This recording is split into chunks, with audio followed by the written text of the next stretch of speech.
18 വർഷത്തെ എക്സ്പീരിയൻസ് ഉണ്ട്. സോ ആ നേഴ്സിംഗ് പ്രൊഫഷനിൽ നിന്ന് എനിക്കൊരു ഫിലിം ഫീൽഡിലോട്ട് ഒരു ഓപ്പർച്യൂണിറ്റി തന്നത് ജോമി ജോസ് ആണ്. അതേപോലെ തന്നെ സാബു ജെയിംസ്, രണ്ടുപേരുമാണ്. അതേപോലെ ഈ കരുതൽ എന്ന മൂവി ഒരു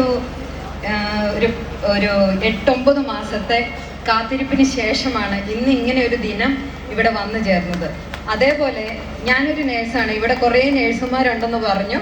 എനിക്ക് ഭയങ്കര ഒരു പ്രൗഡ് മൂമെൻ്റ് ആണ്. നിങ്ങൾ ഇത്രയും അപ്പച്ചന്മാരുടെ അമ്മച്ചിമാരുടെ മുമ്പിൽ അത് തന്നെ എല്ലാവരും കയ്യടി കൊടുക്കുക. കാരണം നിങ്ങളെ അത്രയും നന്നായിട്ട് ടേക്ക് കെയർ ചെയ്യുന്നത് നിങ്ങളല്ലേ. ഇവരുടെയൊക്കെ മക്കളെക്കാട്ടിലും എല്ലാ ദിവസവും പ്രാർത്ഥനയിൽ ഓർക്കുന്നത് നിങ്ങളെയായിരിക്കും അല്ലേ. സോ എല്ലാ നേഴ്സുമാർക്കും ഒരു എന്നാ പറയണ്ട, ഒരു പ്രൗഡ് മൊമെന്റ് തന്നെയാണ് ഇന്ന്. അതേപോലെ തന്നെ ഈ കരുതൽ എന്ന് പറഞ്ഞ മൂവി ഞാൻ പറഞ്ഞു കുറേ മാസങ്ങളെടുത്ത് കുറേ വർഷങ്ങൾക്ക് ശേഷമുള്ള ഒരു ഹാർഡ് വർക്കിൻ്റെ ഒരു ദിനമാണ് ഇന്ന്. ഈ ഫിലിം ഏറ്റവും നല്ല സക്സസ് ആകട്ടെ എന്ന് ഞാൻ വിഷ് ചെയ്യുന്നു. Thank you so much.